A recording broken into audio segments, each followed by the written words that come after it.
आज मेरा आप लोगों से एक सवाल है कि पिछले 4-5 सालों में आपके हिसाब से कौन सा वो एक इंडियन क्रिकेट टीम का खिलाड़ी है जो सबसे ज्यादा अनलकी रहा है। मतलब जब भी लगता हो कि यार अब तो इसका करियर जो है वो टॉप पर पहुंचने वाला है, अब तो ये मैदान पर एकदम फाड़ देगा, जब भी ऐसा सिनारियो बनता हो तब लक उसका धोखा दे जाता है और एक बार फिर से उसके करियर पर ब्रेक लगने तक की नौबत आ जाती है। देखो आपका तो पता नहीं, बट मेरे हिसाब से यार वो खिलाड़ी है श्रेयस अय्यर। भाई श्रेयस अय्यर ने पिछले 2-3 सालों में अपने करियर में जितना उतार और चढ़ाव देखा है वो शायद ही किसी क्रिकेटर ने अपने पूरे किसी करियर में देखा होगा। आई मीन 2021 में अगर आप याद करो तो 2021 में वो डीसी के कैप्टन थे, अपनी टीम को 2020 की आईपीएल में फाइनल तक लेकर के गए थे। उससे ठीक पहले भारतीय टीम से खेलते हुए वनडे स्क्वाड में उनकी जगह पूरी तरीके से परमानेंट हो गई थी, लेकिन उसके बाद कंधे की इंजरी होती है, आधा आईपीएल वो मिस करते हैं और जब वो वापस आते हैं तो दिल्ली कैपिटल्स उनको कप्तान नहीं बनाती। और उससे पहले भारतीय टीम को श्रीलंका जाना था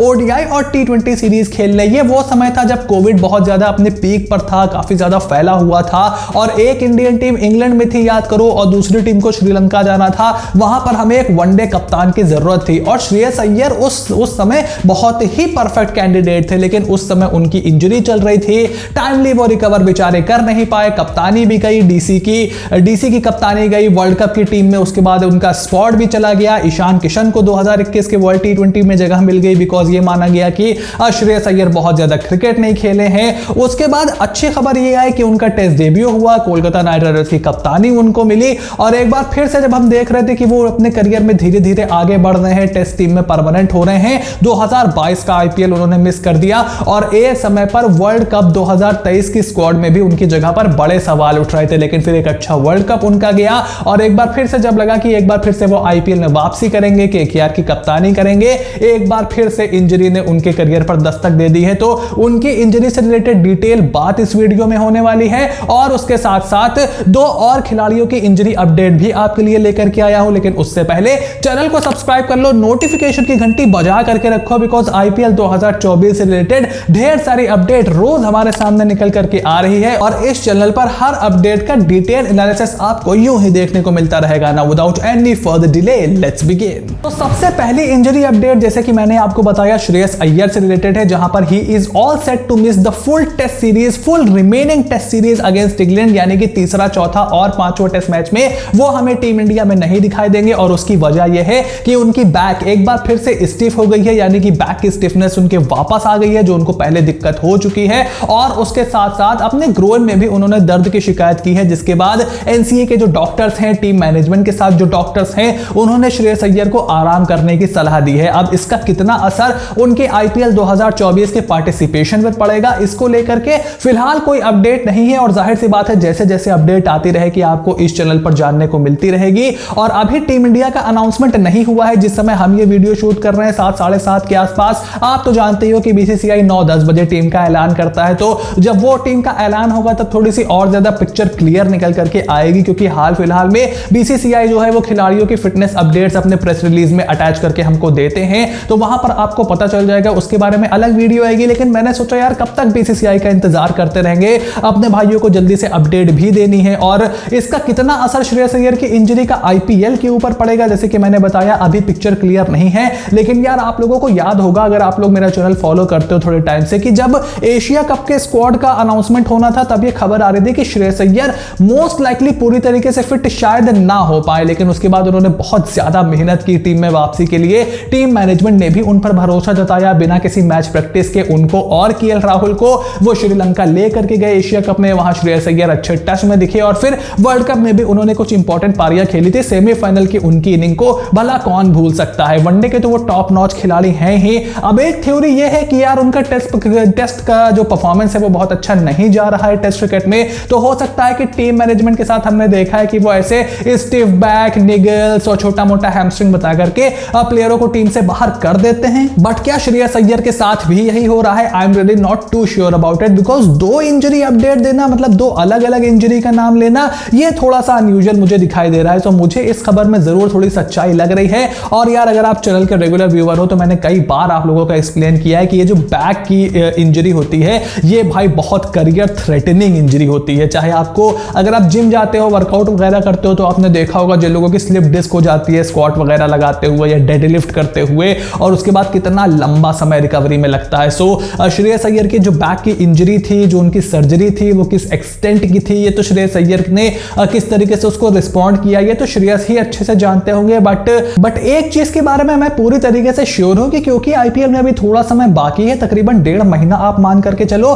तो वो अच्छा आराम का समय श्रेयस अय्यर को मिल जाएगा। खबर है कि 6 हफ्ते का आराम उनको करने को बोला गया है टीम मैनेजमेंट और डॉक्टर्स के द्वारा। तो देखना होगा कि वहां तक किस एक्सटेंट तक उनकी इंजरी बढ़ती है, लेकिन बैक की इंजरी एक ऐसी है कि वो करियर थ्रेटनिंग और कम से कम इस आईपीएल में उनको जरूर थ्रेट कर सकती है। सो हमें तो ऑफिशियल अपडेट का इंतजार करना पड़ेगा, लेकिन फिलहाल खबर यही है कि इस टेस्ट सीरीज में तो श्रेयस अय्यर आपको खेलते हुए दिखाई दे, ये बहुत ही मुश्किल है। वहीं दूसरी अपडेट निकल करके आई है चेन्नई सुपर किंग्स के कैंप से, जहां पर उनके fast bowling allrounder Deepak Chahar इस समय नेशनल क्रिकेट एकेडमी में काफी ज्यादा मेहनत कर रहे हैं, और उन्होंने एक इंटरव्यू में बोला है कि वो बैट और बॉल दोनों पर बहुत ज्यादा काम कर रहे हैं, यानी कि वर्ल्ड टी20 में स्क्वाड में अपनी जगह बनाने के लिए वो आईपीएल 2024 को टारगेट कर रहे हैं। और उन्होंने ये भी बोला कि यार सब जानते हैं कि आईपीएल में जिस तरीके का परफॉर्मेंस आपको होता है, उसी को बेस बना करके हमेशा वर्ल्ड टी20 की स्क्वाड का चयन होता है। तो अगर उनको वर्ल्ड टी20 के स्क्वाड में जगह चाहिए तो आईपीएल में वो अच्छा प्रदर्शन करने का इरादा बना चुके हैं, और वो इस बात को अच्छी तरीके से जानते हैं कि वो जो बैटिंग डेप्थ वाला मामला है ना, उसको दीपक चहर अच्छे से फुलफिल कर सकते हैं, specially in the T20 format. और उनकी बैटिंग मुझे तो अच्छी लगती है, बहुत अच्छी हिटें लगाते हैं और सिचुएशन को खेलना जानते हैं। साउथ अफ्रीका वाला अगर आपको थर्ड ओडीआई याद हो 2022 में, वो जिता नहीं पाए थे, पारी अच्छी खेली थी, और उससे पहले श्रीलंका के जिस टूर की हमने वीडियो की शुरुआत में बात की थी, वहां पर एक ओडीआई मैच उन्होंने जिताया था अपने बल्ले से। नए बॉल को दोनों तरफ स्विंग कराते हैं, थिंकिंग क्रिकेटर हैं। मेरा तो यही मानना है कि भाई अगर उनकी फिटनेस उनका साथ देती तो टीम इंडिया के एक बहुत ही इंटीग्रल पार्ट बन सकते हैं, क्योंकि वो एक क्लच प्लेयर की तरह उनकी बॉडी लैंग्वेज है। वो अच्छी सिचुएशन में तो अच्छा करते ही हैं, अच्छी परिस्थितियों में, लेकिन जब थोड़े एडवर्सरीज उनकी तरफ आती हैं, जब टीम थोड़ी सी मुसीबत में लग रही होती है, तब दीपक चहर का प्रदर्शन और ज्यादा निखर करके आता है। तो मैं तो बहुत ही ज्यादा एक्साइटेड हूं, एंड आई एम श्योर कि सीएसके के फैंस भी दीपक चहर को दोबारा फिट एंड फाइन देखने के लिए बहुत ही ज्यादा एक्साइटेड होंगे। और चेन्नई सुपर किंग्स की तरह ही गुजरात टाइटंस के फैंस के लिए भी एक अच्छी खबर है कि मोहम्मद शामी, जिनके आईपीएल 2024 के पार्टिसिपेशन को लेकर के अभी तक सस्पेंस बना हुआ था, वो पूरी तरीके से मेहनत में लगे हुए हैं, और उन्होंने जरूर इस बात की कमिटमेंट कर दी है कि वो आईपीएल 2024 आने से पहले पूरी तरीके से फिट हो जाएंगे। जैसे कि आप जानते हो पिछले साल पर्पल कैप जीते थे, उसके बाद वर्ल्ड कप में जिस तरीके का परफॉर्मेंस मोहम्मद शामी ने दिया था, गुजरात टाइटंस जो अब हार्दिक पांड्या की सर्विसेज के बिना होगी, उनको मोहम्मद शामी की बहुत ज्यादा जरूरत है। हालांकि उन्होंने बैकअप में कार्तिक त्यागी, उमेश यादव ऐसे गेंदबाजों को अपनी टीम में शामिल करके रखा हुआ है। उसके अलावा जोशुआ लिटिल, स्पेंसर जॉनसन जैसे अच्छे विदेशी तेज गेंदबाज भी उनके पास है, युवा तेज गेंदबाज उनके पास है। लेकिन इस पूरी बॉलिंग लाइनअप को अगर कोई साथ में लेकर के चलता है, खास करके फास्ट बॉलिंग लाइनअप को, तो वो है मोहम्मद शामी। और अच्छी खबर यह है कि शामी का खुद ऐसा मानना है कि वो आईपीएल 2024 तक फिट हो जाएंगे। हालांकि गुजरात टाइटंस की तरफ से अभी तक हमें कोई ऑफिशियल अपडेट जानने को नहीं मिला है, बट आई एम श्योर कि अगर प्लेयर फिट होता है तो गुजरात टाइटंस को बहुत ज्यादा ऐतराज होने वाला नहीं है। So Mohammed Shami and Deepak Chahar IPL 2024 के लिए तैयार हो जाएंगे, ऐसी अपडेट है। तो ये थी आईपीएल 2024 से जुड़ी हुई 3 बड़ी इंजरी अपडेट, जहां सीएसके और गुजरात टाइटंस के फैंस के लिए कुछ राहत की खबर जरूर है। वहीं पिछले साल की तरह इस साल भी कोलकाता नाइट राइडर्स के जो फैंस हैं वो अपने कप्तान की इंजरी को लेकर के बहुत ही ज्यादा परेशान है, एंड आई एम सॉरी, मेरे पास आईपीएल से जुड़ी हुई तो कोई ऑफिशियल अपडेट नहीं है। अब जब बीसीसीआई टीम अनाउंस कर देगी, हो सकता है जिस समय आप ये वीडियो देख रहे हो आपको इस चीज का पता चल गया हो कि श्रेयस अय्यर की इंजरी का क्या एक्सटेंट है, तो उसके बारे में हम एक वीडियो ला करके और ज्यादा डिटेल में बात करेंगे। इसीलिए चैनल को सब्सक्राइब कर लो, नोटिफिकेशन की घंटी बजा करके रखो, बिकॉज और भी खिलाड़ियों की इंजरी अपडेट्स लगातार यूं ही सामने आती रहेंगी, उसके बारे में हम आपको जानकारी देते रहेंगे। So you have to stay tuned for everything that is coming your way, and I will see you soon in the next video.